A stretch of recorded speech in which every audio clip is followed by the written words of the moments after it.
Hi everyone. Most of the research students think that the interview that is used for research studies is normally the formal kinds.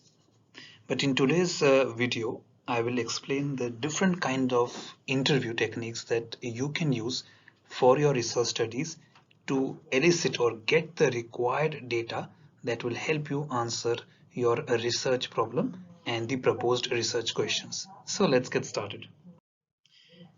Firstly, you have to decide whether you are going to interview one person at a time or will you attempt to tackle a group of people together. Sometimes it's called focus groups as well. So one-on-one interviews is an interaction between an interviewer and a single interviewee. It is thought that one-on-one allows the researcher control over the process and the interviewee the freedom to express their thoughts. One-on-one can also involve an additional person, such as a translator or a note taker. Now, if you are interviewing somebody one-on-one, it is quite possible that the interviewee, the person who is being interviewed, may feel comfortable, which he or she may not with a group of people. So one-on-one interviews are generally face-to-face, but it can also be done over the telephone in order to increase the geographical range or capture a difficult to get hold of respondent.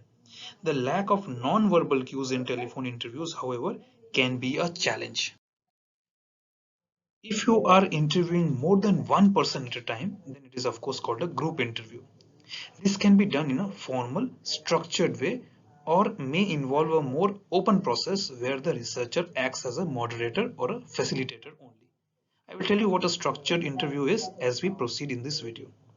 Now, in this less structured approach, interviewees, people who are being interviewed, are often referred to as a focus group, something that I have mentioned before.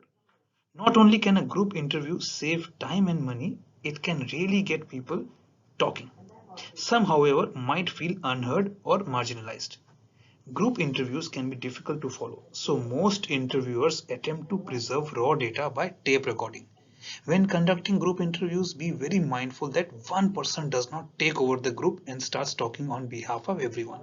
So you as the interviewer have to moderate the process carefully so that one is not absolutely quiet or somebody else does not take over the group chat or the interview process. Everybody should be allowed to speak. You should hear everybody and make sure that you record what everyone is saying.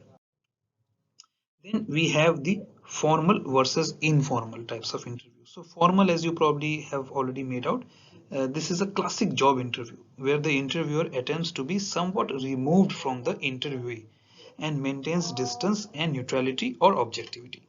And it is often done within a formal setting. While formality can allow interviewers a high level of control, it can also limit the interviewee comfort and possibly the free flow of information. So the person you are interviewing might feel that it is too formal. They might be very conscious about being interviewed and they might say things just to please you. So be careful with this approach as well and use it only when it is required.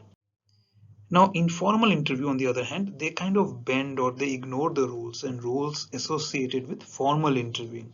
And this is done in order to establish some kind of a rapport, gain the trust, open up the lines of communication, make the interviewee feel more relaxed. And the style is casual and relaxed in order to minimize any gulf or any gap between the interviewer and interviewee. The settings are not limited to an office and might occur over a beer at a bar or while having a cup of coffee at a cafe. The idea is to what you can get your interview chatting comfortably.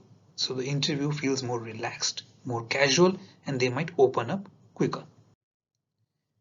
Then the third type is the structured, semi-structured or unstructured kind of interviews. Now what is structured? Structured interview, as I have mentioned before, is uses pre-established questions. Alright, so you already have the question designed and they are asked in a predetermined order with a standard mode of delivery. Prompts and probes are also predetermined and used under defined circumstances. Interviewers often call on a formal style to help them stay on track. Now, this type is best suited for interviews where standardized data is a goal. Inexperienced interviewers generally feel most comfortable with this high level of structure because the questions and the order in which they are asked is clearly laid out and all they have to do is basically ask the questions and get the interview or get the response to it. This technique is often used when the researcher himself or herself cannot be present and they have directed somebody else to just ask the questions and get the response. All right. Then we have the semi-structured interviews, which uses a flexible kind of a structure. The interviewers can start with a defined questioning plan, but they often shift in order to follow the natural flow of conversation. And interviewers may also deviate from the plan to pursue more interesting line of thought or tangents, what we call. The advantage here is being able to come away with all the data you intended, but also interesting and unexpected data that emerges. This style of interviewing can take a bit of practice. Often, sometimes it is used to derive or grounded theories or something like that. But yes, you have to be a bit experienced to conduct such type of interviews. So maybe a postdoctoral research can involve semi-structured interviews.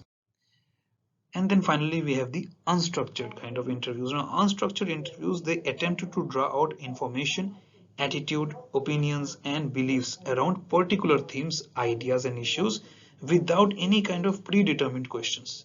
The goal here is to draw out rich and informative conversation, often used in conjunction with an informal structure. Now, most interviewees enjoy this type of interview because it allows them to talk and really express their ideas in a way which is not dictated by the interviewer. Interviewer challenges here are to avoid leading the conversation and to keep it focused enough to get the data needed. Be very mindful that the interviewee, although might feel very comfortable, they do not start talking about things which has nothing to do with what you have asked them. So keeping them on track would be a key challenge here for the interviewer. So these are the different kinds of interview or the approaches to interview that you can use in your research studies. Do not stick to any one just because it is popular. Make sure that you choose the one that will elicit the required information from your interviewees to help you answer your research problem and the proposed research questions. That is what you should use as a criteria to choose the correct technique out of the ones I have discussed here. Thank you for watching today's video and thank you for supporting the channel. I look forward to your comments and feedback. Bye for now.